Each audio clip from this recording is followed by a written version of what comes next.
Igreja, a graça e a paz do Senhor Jesus estejam com todos vocês, amém? Primeiramente, parabenizar o pastor José Guilherme, pastor Silvio, pastor Ailton, que não está aqui conosco nesta noite, mas é bênção aqui também na igreja. A todos os pastores que levam a palavra de Deus, que se esforçam para trazer a palavra de Deus.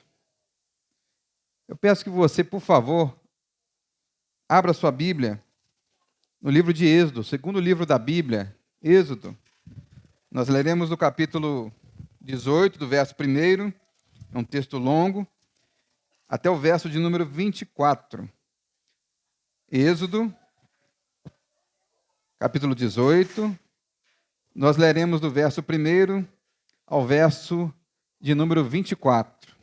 Peço que você abra sua Bíblia e mantenha a sua Bíblia aberta. O tema da mensagem dessa noite é de pastor a pastor. E antes de ler o texto bíblico, eu quero informar os irmãos que o texto aqui fala de pastor ou de sacerdote, mas ele não é voltado para pastores, é voltado para nós, Igreja do Senhor Jesus, e que nós podemos aprender e extrair desse texto sobre o ministério pastoral e a Igreja do Senhor Jesus, refletindo nessa vida de pastor, vida ministerial. Amém? Vamos ficar de pé, mais uma vez, fazer nosso joelho funcionar. O meu joelho já funciona com muita dificuldade, mas vamos ficar de pé e ler todos juntos. Se você puder ler comigo também, é bem-vindo nessa leitura. Diz assim a palavra de Deus. Jetro, sacerdote de Midian e sogro de Moisés, soube de tudo que Deus tinha feito por Moisés e pelo povo de Israel, como o Senhor havia tirado Israel do Egito. Moisés tinha mandado Zípora, sua mulher, para a casa de seu sogro, Jetro, que a recebeu com seus 2 filhos. Um deles chamava-se Gerson, pois Moisés dissera: tornei-me imigrante em terra estrangeira. O outro chamava-se Eliezer, pois dissera: o Deus de meu pai foi o meu ajudador. Livrou-me da espada de Faraó. Jetro, sogro de Moisés, veio com os filhos e a mulher de Moisés, encontrá-los no deserto, onde estava acampado, perto do monte de Deus. E Jetro mandou dizer-lhe: eu, seu sogro Jetro, estou indo encontrá-lo, e comigo vão sua mulher e seus 2 filhos. Então Moisés saiu ao encontro do seu sogro, curvou-se e beijou-o, trocaram saudações e depois entraram na tenda. Então Moisés contou ao sogro tudo quanto o Senhor tinha feito ao faraó e aos egípcios por amor a Israel, e também todas as dificuldades que tinham enfrentado pelo caminho, como o Senhor os livrara.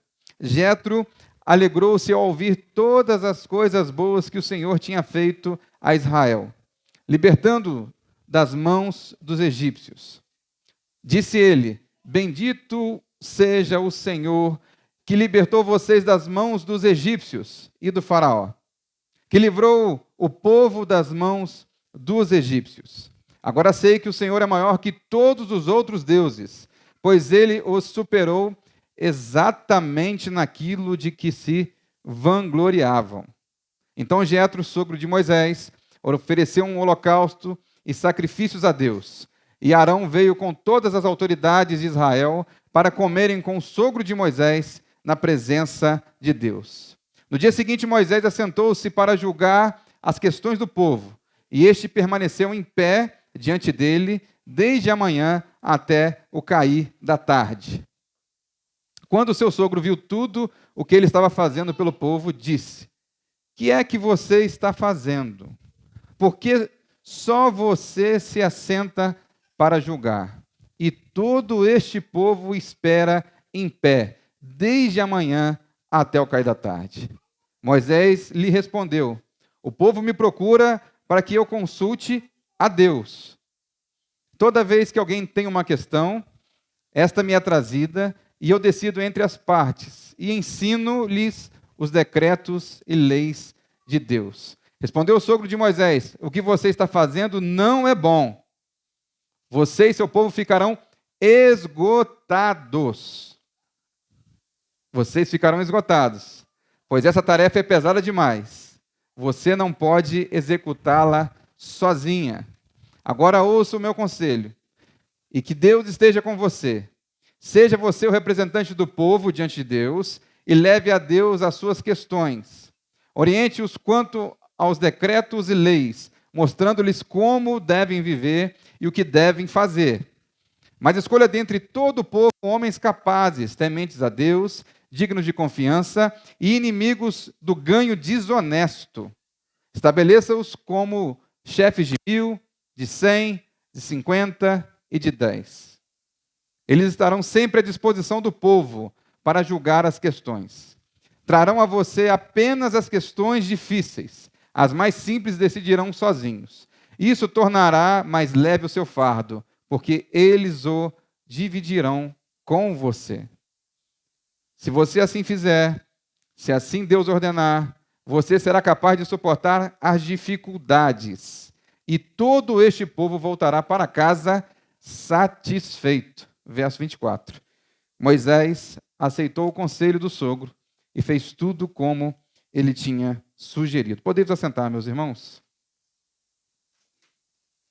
Um texto longo, mas retrata dois sacerdotes, Jetro e Moisés. Mas antes de entrar diretamente no texto bíblico, eu gostaria de lembrar, eu sei que muitos de vocês sabem, sobre um evento trágico, triste, muito triste, está na memória da humanidade, mas é um evento que retrata um pouco de uma situação que nós vamos trabalhar aqui nesta noite.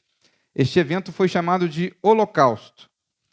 Na Segunda Guerra Mundial, os nazistas, influenciados por Hitler e aquele homem diabólico, demoníaco, eles começam a matar judeus de forma indiscriminada.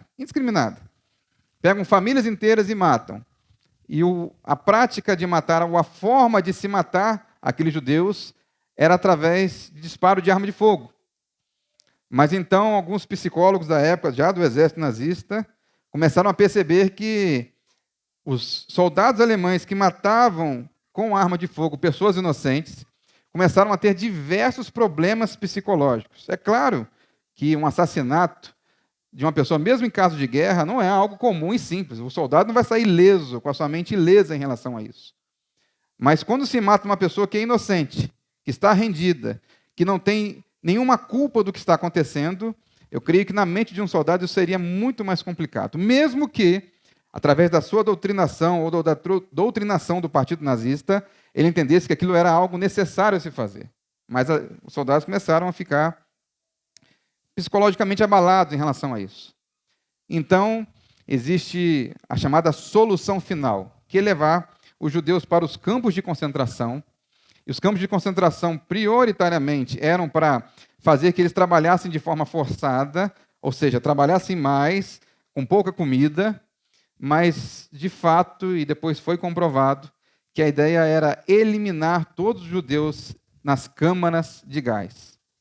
E as câmaras de gás funcionavam assim: as pessoas entravam, um gás era expelido e as pessoas morriam de insuficiência respiratória, basicamente. É aquela situação, né, meus irmãos? O que a gente não vê, a gente não sente tanto. A gente fala tanto de fome na África, por exemplo, e tem fome, gente passando fome na África. Mas é diferente de você ver uma pessoa perto de você passando fome. É uma outra sensação.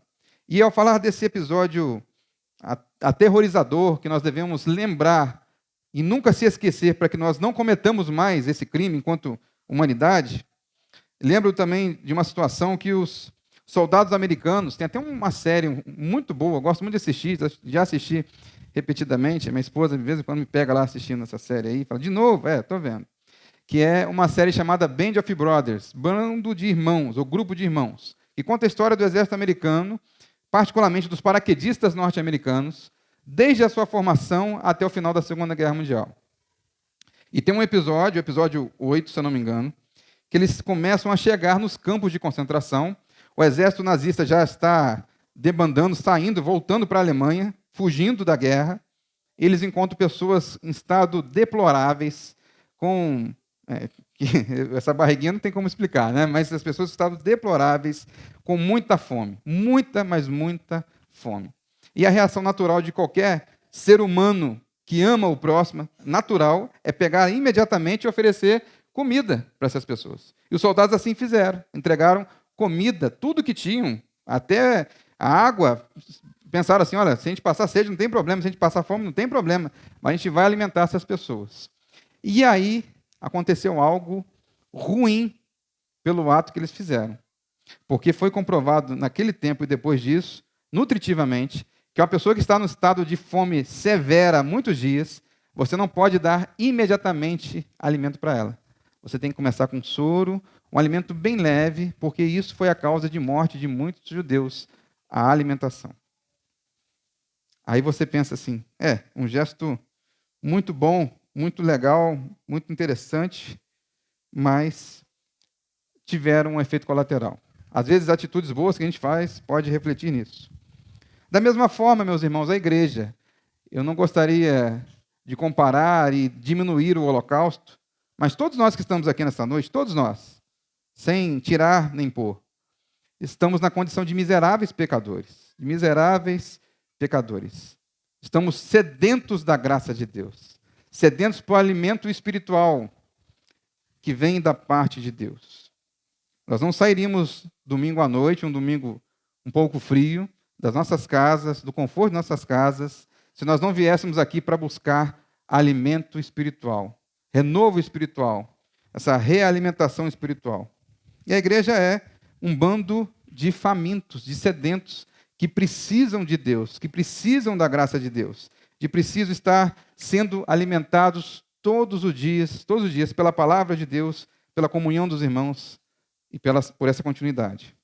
Quando você recebe Jesus como seu Senhor e Salvador, ali nós temos, teologicamente, a justificação, a conversão e a salvação garantida na pessoa de Jesus Cristo. Mas nós precisamos caminhar e precisamos alimentar a cada dia e crescer, e deixarmos de ser criança e sermos alimentados até a maturidade. Isso aí acontece no seio da igreja do Senhor Jesus. Mas eu gostaria de falar também sobre Moisés, o grande libertador de Israel. Moisés ele é reconhecido nas três principais religiões do mundo. E aqui eu não estou dizendo se está certo ou se está errado, não vou entrar nesse mérito. O cristianismo, o judaísmo e o islamismo reconhecem como um grande profeta a pessoa de Moisés. Moisés, eu tive contato com um menino que se dizia judeu no meu trabalho, e eu já contei isso aqui alguma vez, que ele era um homem tão inteligente, segundo o judaísmo, tão inteligente, que Deus revelou a ele a quantidade de estrelas no céu. E esse número de estrelas no céu, segundo a ciência hoje, é muito aproximado. Então veja que Deus, ou melhor, Moisés teve um contato especial. Ou ele tinha uma sabedoria imensa naquela época, ou Deus revelou a ele a quantidade de estrelas no céu. Moisés tinha um conhecimento vasto também pela sua vida no Egito, por ter sido criado entre a nobreza do Egito, entre os príncipes do Egito, mas Moisés era de sangue judeu e Deus o confiou uma responsabilidade muito grande, tirar um povo que estava escravo, preso, estava desamparado no Egito. E ele assim cumpriu essa missão. Moisés, então, nesse texto bíblico, é uma figura de Cristo. Ele não é o Cristo, ele não é Jesus Cristo, mas ele representa o que Jesus faz por nós, fez e está fazendo em nós, que é nos tirar do Egito, que é nos tirar da escravidão do pecado e trazendo a nós a Canaã celestial. Mas nós temos aqui também Jetro, sogro de Moisés. E se você acompanhou comigo o texto bíblico, você percebeu que Jetro é citado 2 ou 3 vezes na condição de sacerdote. Sacerdote é aquele que media, que faz a mediação entre Deus e os homens. Apesar de Jetro não ser do povo de Israel, não ser do povo escolhido de Deus, Jetro conhece a Moisés e convive com Moisés, e ele mesmo relata que o Deus de Israel é superior aos outros deuses. Ele reconhece isso. E é interessante que quando Jetro faz um sacrifício, no versículo 11, versículo 12, o povo de Israel, as lideranças de Israel vão com Jetro o sogro de Moisés, para oferecer holocausto, sacrifício a Deus. Então, Jetro, ele faz essa representação. E aqui um ponto muito interessante de se observar, que às vezes é mal interpretado. No Antigo Testamento, Israel era o povo escolhido por Deus, mas Israel era um povo sacerdote às nações. E o que significa sacerdote? Sacerdote é aquele que vai mediar o Deus verdadeiro para todas as nações. Em nenhum momento Deus excluiu a possibilidade de que outras pessoas, em outros povos, conhecessem um Deus verdadeiro e fossem salvos. Isso está explícito na Bíblia. Você pode ver o caso de Ruth, você pode ver tantos outros casos, eu não vou enumerar aqui, que são milhares de casos. A própria saída do Egito, quando o povo sai do Egito, ele oferece a oportunidade para os egípcios e outros povos, e aí os egípcios vão junto com o povo hebreu e se tornam parte do povo hebreu. Então, Israel é um povo sacerdote que representa o Deus para as nações. A ideia de Deus é mostrar o Deus verdadeiro através de um povo e que esse povo trouxesse outros povos para o conhecimento de Deus verdadeiro. É o que a igreja faz hoje também, no sentido de trazer o conhecimento do Deus verdadeiro. Mas aquele povo de Israel, o povo hebreu, apesar do sofrimento da escravidão, e a gente vive assim às vezes, a gente vive escravo de vícios, de tantas coisas, mas a gente ainda acha e pensa e relembra, e pode passar, não sei se passa na cabeça dos irmãos, tá? Vou só sugerir aqui, que naquela época que a gente estava no mundo lá, algumas coisas eram melhores do que agora. Que naquela época era muito mais interessante. E aí vem a tal da murmuração, a reclamação. Não é diferente, meus irmãos, do povo hebreu, do povo de Israel, que está andando com Moisés, já experimentou o maná, já experimentou milagres e milagres de Deus, a travessia do Mar Vermelho, mas passa um tempinho, a memória fica fraca e se lembra do Egito, se lembra do mundo antes de conhecer o Senhor. Então o povo vivia reclamando, murmurando. E imagino que essa murmuração, em algumas partes do texto bíblico, aparecia diretamente a Moisés, e eu creio que milhares de outras murmurações apareciam de forma velada através desse caso que vocês estão vendo aqui, em que Moisés fica sentado o dia inteiro ouvindo reclamação e resolvendo problema do povo. Mas eu quero que você mantenha a sua Bíblia aberta e peço até que projete, por favor, o versículo 8 desse texto bíblico. O versículo 8 diz assim, vou ler aqui nessa versão, porque o Senhor endureceu o coração de Faraó, rei do Egito, para que perseguisse os filhos de Israel. Porém, os filhos de Israel saíram com alta mão, e os egípcios perseguiram-nos, todos os cavalos e carros de Faraó, e os seus cavaleiros e o seu exército, e alcançaram-nos, acampados junto ao mar, perto de Pi-Hairote, diante de Baal-Zefon. Deus está falando aqui, ou melhor, Jetro está falando com Moisés, e Moisés está apresentando um relatório do feito que o pastor Moisés fez até aquele momento. O pastor, o sacerdote, aquele que media, faz a mediação entre Deus e o povo. E aí nós temos uma primeira característica de um pastor, uma primeira fase de um pastor no ministério pastoral, que é o pastor empolgado, aquele pastor que está animado. Chegou numa igreja, pouco tempo de pastor, cheio de gás, cheio de energia, cheio de alegria, dizendo assim, ó, a nossa igreja vai prosperar neste lugar. Amém? Amém. Aquele pastor que, não sei se eu posso usar essa expressão, é pau para toda a obra, está em todo lugar, está fazendo tudo, todas as atividades, aquele pastor empolgado. E é muito comum que nós, quando encontramos pastores, começamos a conversar, pastores de outras igrejas, de outros locais, a primeira pergunta que vem geralmente é essa. Como é que é a sua igreja? A primeira coisa que o pastor fala, não, minha igreja tem 100 membros, tem 200 membros, tem 300 membros, ou seja, está medindo a igreja dele pela quantidade de membros, como se isso fosse competência dele, do pastor. Esse pastor é bom, esse pastor é ruim, pela quantidade de membros. E aí aparece nessa conversa de pastor com outro pastor, um momento de euforia, de dizer, não, tem tantos membros, ó, nossa igreja esse ano batizou 10 pessoas, 20 pessoas, ó, pessoas que estavam desviadas voltaram para a igreja, a nossa igreja está crescendo, e é exatamente essa representação de Moisés com Jetro.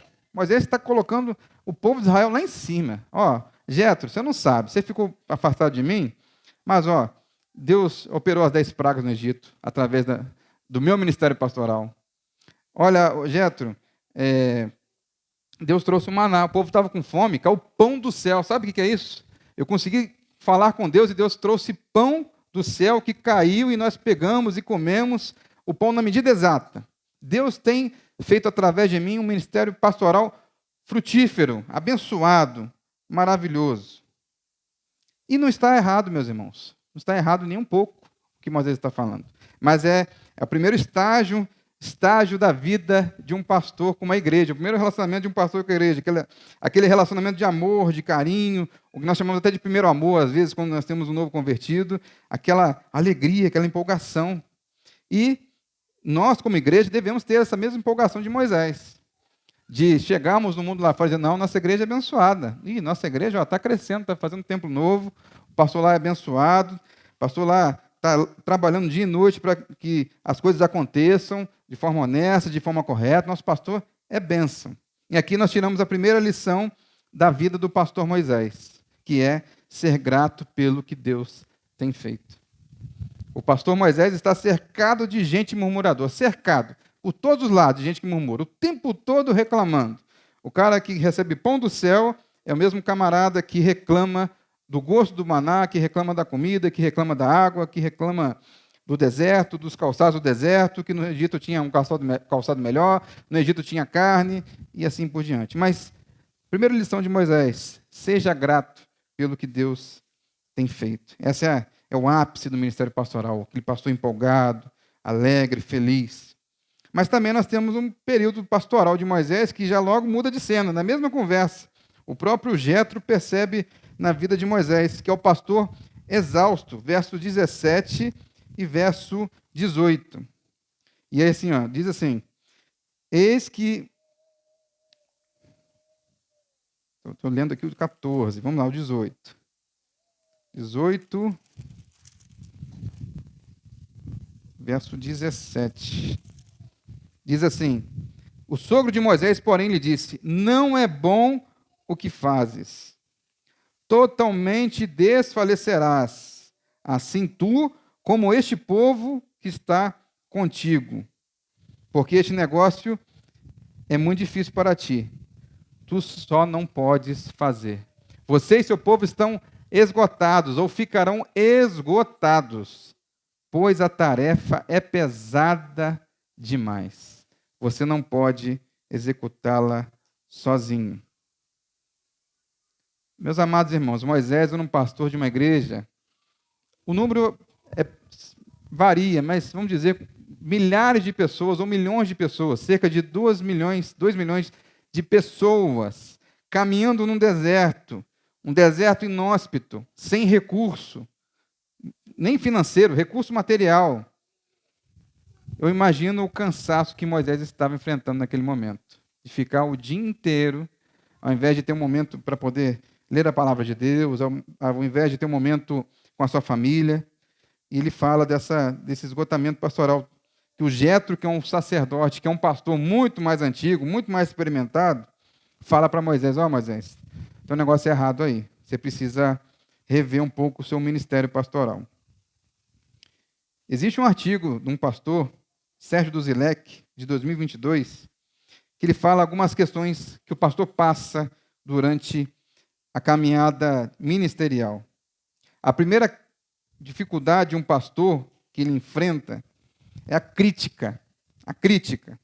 A crítica desgasta, especialmente aquele que é fruto de incompreensão.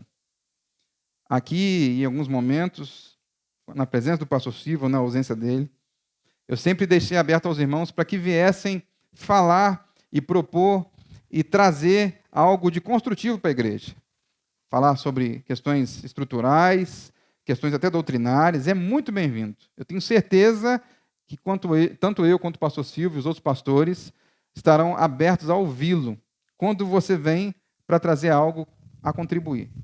Aqui ninguém é o dono da verdade. Aqui ninguém é o sabichão, sabe tudo. Isso aí não existe. Ninguém aqui é arrogante ou presunçoso ou prepotente de achar que a gente sabe de tudo, que a gente tem capacidade para resolver tudo, que a gente tem resposta para tudo. os problemas de todos nós, aí a gente vai dar uma resposta e vai resolver. Agora, é muito ruim quando você está num lugar que a pessoa só critica. E não é só no ambiente da igreja, não. Você pode ter em qualquer ambiente, ambiente de trabalho, ambiente familiar, que a pessoa se esforça com esmero, com dedicação, e vem alguém e critica. A pessoa não consegue enxergar nada de bom do trabalho, só consegue enxergar algo de ruim.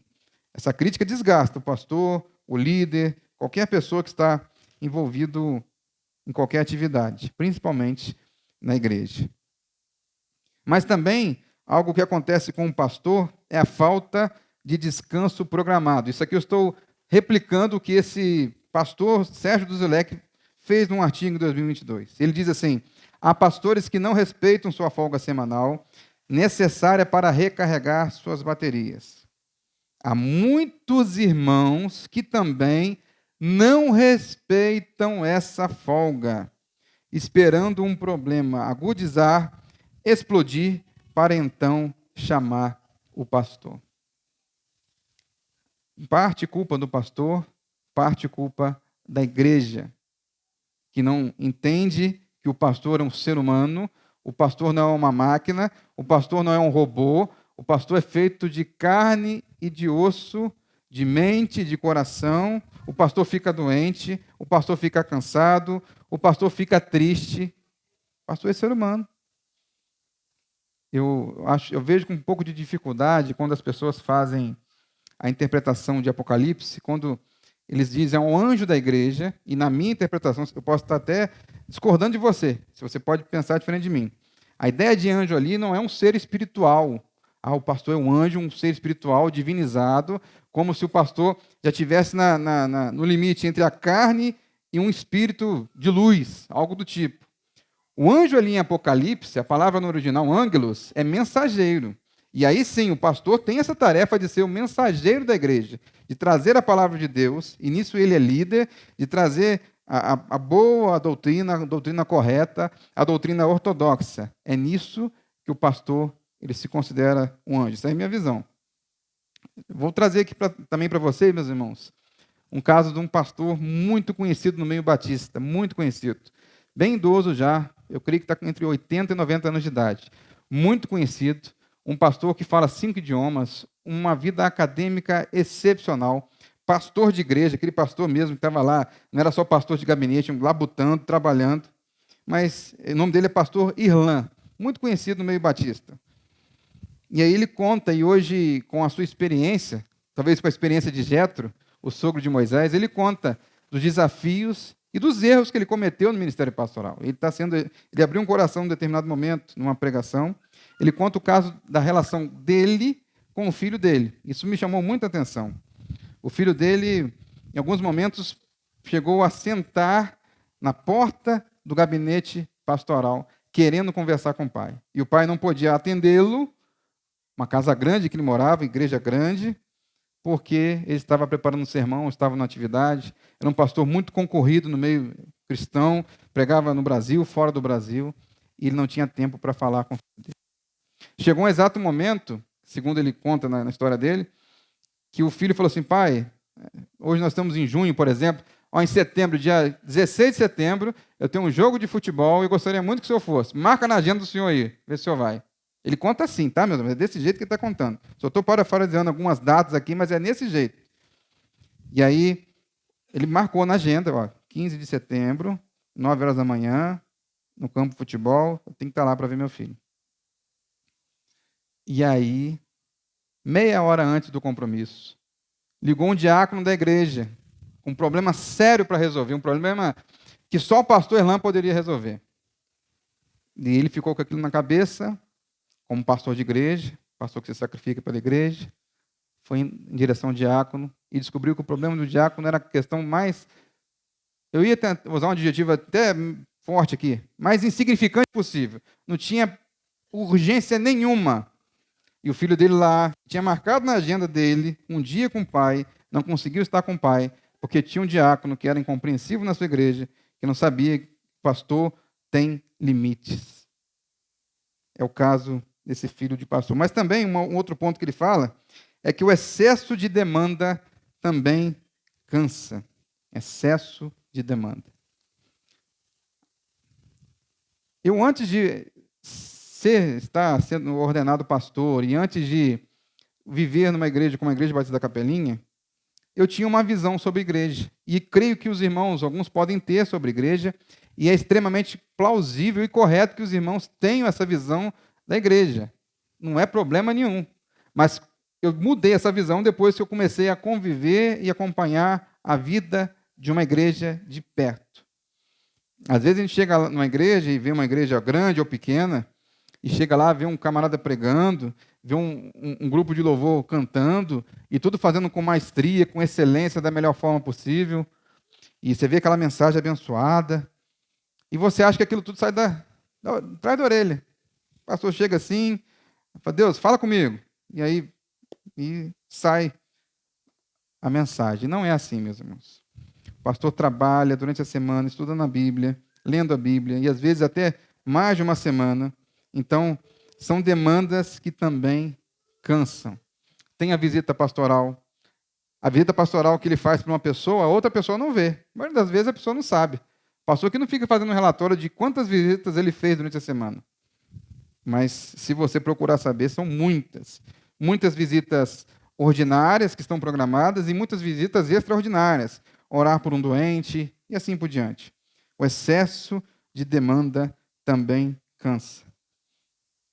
E aí tem essa questão, ou porque são pessoas imaturas demais para poder lidar com suas questões, trazendo ao líder tudo o que acontece, ou porque o pastor é tão bom que dá vontade de ficar perto dele o tempo todo. Isso é palavra do artigo, tá, meus irmãos? Não sou eu que estou falando, não. O pastor é tão bom que dá vontade de ficar perto dele o tempo todo. Não há Moisés que consiga se manter com saúde emocional diante de uma demanda que ultrapassa os limites do que é razoável. Igrejas imaturas não caminham sozinhas. Tem um site na internet, uma pesquisa dos Estados Unidos, que aponta 10 motivos para abandono pastoral. Deixar de ser pastor, deixar ministério. Primeiro, desânimo. Segundo, fracasso. Terceiro, solidão.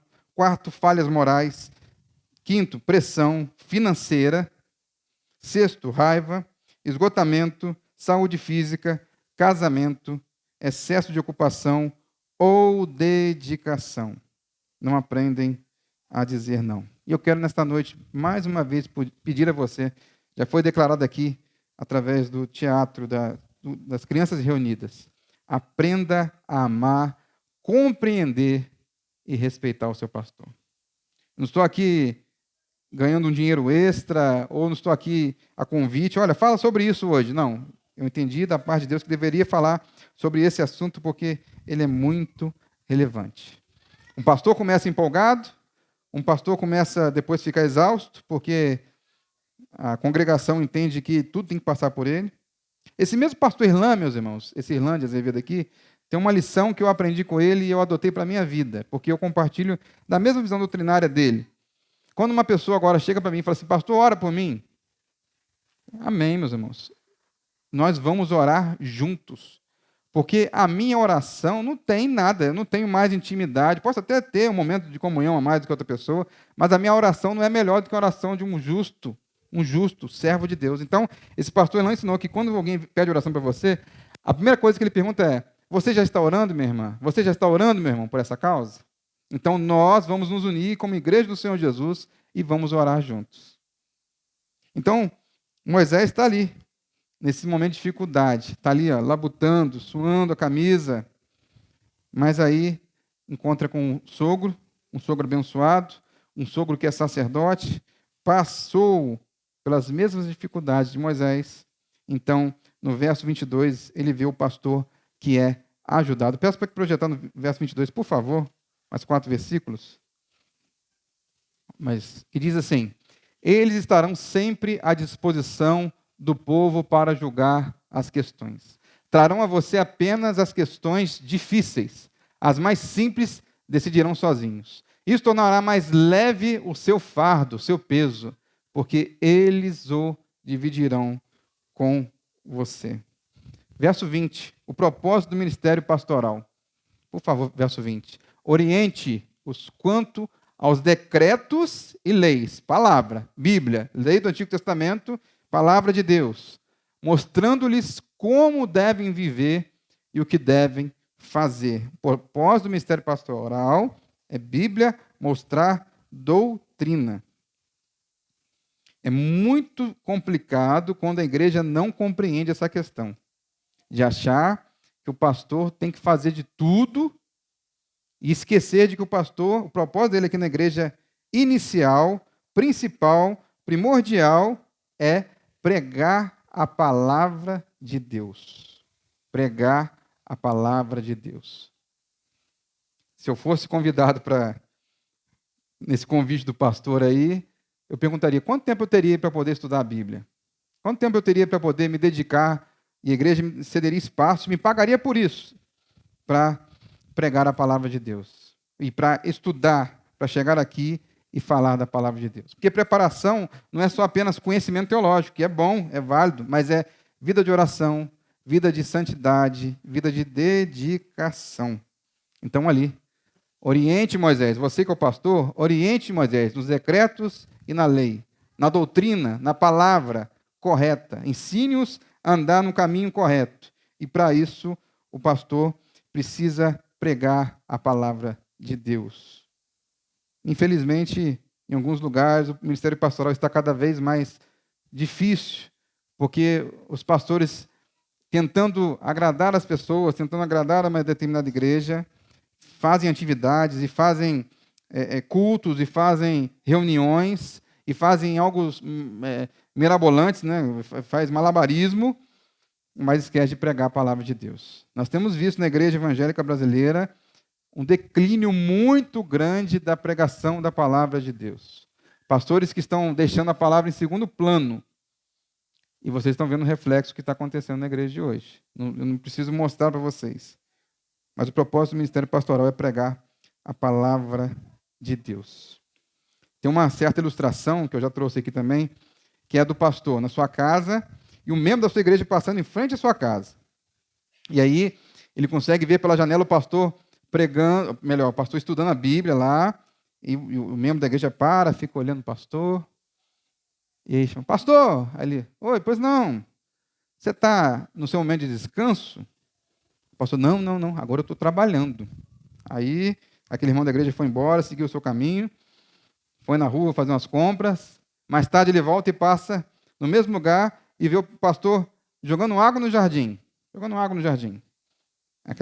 Para muitos é um ritual até de desprendimento, de tranquilidade, aquela coisa, momento do nada. E aí o membro da igreja perguntou, pastor, o senhor está trabalhando agora? Ele falou, não, agora eu estou descansando. Se a igreja não tiver o entendimento do propósito ministerial, fica difícil. Atos 6, eu peço para projetar, por favor, até nessa versão NVI, 6 de 1 a 4, e você vê o reflexo do Novo Testamento, o que acontecia no Antigo Testamento, que diz assim, naqueles dias, crescendo o número de discípulos, de membros de igreja, os judeus de fala grega, de fala helênica, os dois eram judeus, um não era de Jerusalém, o outro era de povos helênicos, estavam tendo queixas, dificuldades, porque as suas viúvas, que não eram de Jerusalém, as viúvas judias, estavam sendo esquecidas na distribuição de alimento. Verso 2. Por isso os 12 apóstolos, reuniram todos os discípulos e disseram, não é certo negligenciarmos o ministério da... Pode falar comigo. Ministério da palavra de Deus, a fim de servir as mesas. Verso 3. Irmãos, escolham entre vocês 7 homens de bom testemunho, cheios do Espírito Santo e de sabedoria. Passaremos a eles essa tarefa e nos dedicaremos à oração e ao ministério da... Vamos voltar para o texto. Versículo 21 ao 23, Êxodo 18, o propósito da igreja. Verso 21, por favor, Lorena. Ao 23. Eu já estou encerrando. Mas escolha dentre todo o povo homens capazes, tementes a Deus, dignos de confiança e inimigos de ganho desonesto. Estabeleça-os como chefes de 1.000, de 100.000, de 50 e de 10. Verso 22. Eles estarão sempre à disposição do povo para julgar as questões. Trarão a você apenas questões difíceis, mas as mais simples decidirão sozinhos. Isso tornará mais leve o seu fardo, porque eles o dividirão com você. Verso 23. Se você fizer assim, Moisés, e se assim Deus ordenar, você será capaz de suportar as dificuldades, e todo esse povo voltará para casa satisfação. É o que muitos buscam na igreja, estar satisfeito. Mas satisfeito com uma pregação da palavra de Deus, um hino cristocêntrico, uma vida de comunhão.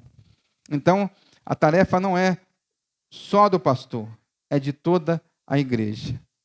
E aqui eu peço mais uma vez que a igreja se mobilize. Nós estamos numa caminhada tão linda de crescimento de um templo novo. Estamos abrindo vários ministérios. O Ministério da Multimídia aqui está bombando. Tem um grupo de WhatsApp. As irmãs aqui estão trabalhando incansavelmente. Eu gostaria de parabenizá-las, tá? As irmãs da Multimídia. Gente que está trabalhando no som de forma especial. Então, tem lugar para todo mundo. Não existe cristão esquenta banco. O banco não precisa ser aquecido. O banco é para você sair, dar lugar para o novo convertido, para ele ser discipulado e ele sair do banco também e continuar o trabalho. Eu encerro com uma frase que eu ouvi uma vez, eu li, na verdade, está lá em São Pedro da Aldeia, no quartel da Marinha, que reflete muito do que eu estou falando aqui nessa noite, e talvez seja o resumo da vida de Moisés, da vida de um pastor e da vida de um pastor como a igreja. Nenhum de nós é tão bom quanto todos nós juntos. Eu vou repetir. Nenhum de nós é tão bom quanto todos nós juntos. Nós aprendamos como igreja do Senhor Jesus a dividir as cargas e os fardos. E que nessa noite nós saímos aqui aprendendo com Moisés, que era um pastor jovem, um sacerdote que fez vários milagres, mas estava esquecendo da sua família. Você pode ver no texto que Jetro traz sua esposa e seus filhos. Os filhos estão distantes dele. Isso aqui é algo de se pontuar também. Mas ele aprendeu com Jetro no tempo suficiente de consertar, de alinhar, de organizar e de viver mais tranquilo, entendendo que Moisés, por mais brilhante que esse homem seja, e você que me acompanhou até agora sabe do brilhantismo de Moisés, da capacidade de Moisés, ele era ser humano, ele tinha problema, ele tinha dificuldade, ele precisava de ajuda. Vamos orar, vamos ficar de pé nessa noite, mais uma vez, entregando os pastores aqui representados e a igreja do Senhor Jesus, que nós possamos ter essa visão de igreja, entender que todos nós juntos somos muito mais fortes, muito mais especiais, porque juntos com o Senhor Jesus, com a força que o Espírito Santo nos dá, com o poder que o Espírito Santo nos dá, nós iremos muito mais longe para a glória de Deus. Amado Deus, eterno Pai, graças te damos pela tua palavra, Deus. Graças te damos, ó Deus, porque aprendemos com Moisés, um líder servo, um líder capaz, um líder que se preparou, um líder de inteligência espetacular, mas um líder que estava falhando em alguns detalhes, ó Deus. Por ser novo na sua liderança, no seu ministério. Mas obrigado, ó Deus, pela vida de Jetro, o seu sogro, que ensinou a Moisés, seu genro, a liderança compartilhada, a entender que tudo que nós fazemos aqui na igreja e fora da igreja não tem a ver com a força do nosso braço, mas vem do poder de Deus e da comunhão dos santos, da Assembleia dos Santos reunidos aqui neste lugar, ó Deus. Obrigado pela vida de Moisés, obrigado pela vida dessa igreja, ó Deus, que tem crescido, que tem aprendido a amar os pastores, respeitar os pastores, compreender os pastores, entendendo que eles são, ó Deus, homens de carne e osso, que eles têm um dom especial de Deus, de trazer a palavra de Deus, de aconselhar, de nutrir, mas são homens que precisam da sua graça, como toda a igreja do Senhor precisa da tua graça, Deus. Pedimos a tua bênção nessa noite, que nós saímos daqui refrigerados, Deus, reavivados, Deus, novos, através do teu Santo Espírito, entendendo o propósito dessa igreja, que é ser uma agência do reino, de levar o evangelho a toda criatura, de ser uma agência de transformação, pelo poder da palavra de Deus. Obrigado por esse momento tão especial nesta noite. Em nome de Jesus nós oramos. Amém e amém.